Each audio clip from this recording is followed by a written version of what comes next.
I joined this agency when I was a kid, more than 23 years ago, joining it as an editorial assistant. And one of our institutional mandates, given to us by the Holy Father, was to educate the churches in the West, specifically the Latin Church, about these Eastern churches. In late 2004, after we had changed the name of the magazine from Catholic Near East to One, reflecting the vision, the worldview of the agency, we felt profiles or histories of these churches would be a good addition to the publication.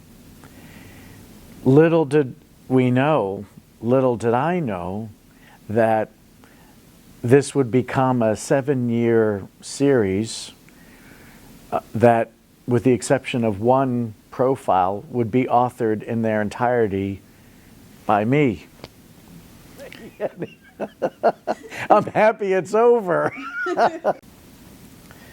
What I loved about this series, besides the painful aspect of it, was how much culture plays in the development of these churches over the course of time, and how these churches are reflections of the cultures of that time or of their time.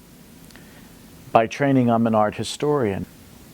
So I got lost in frescoes and churches and architecture and iconostases. And so I think what we've brought to this series is not just a schematic, a historical review, but rather the role of culture, the role of art, the role of language, the historical context of the time.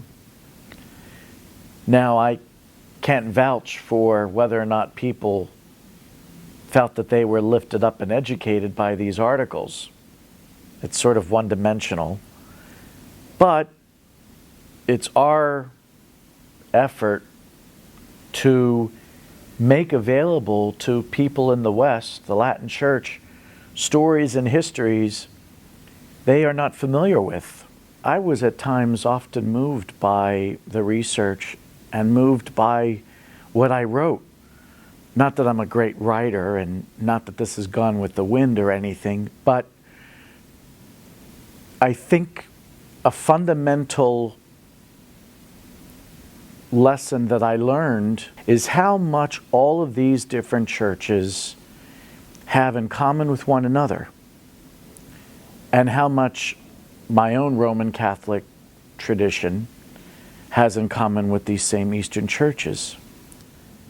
So it was a constant writing this series. It was a constant reminder of all the things, the futility, perhaps the sin of schism, the sin of division, and the necessity for the healing power of love to transcend this.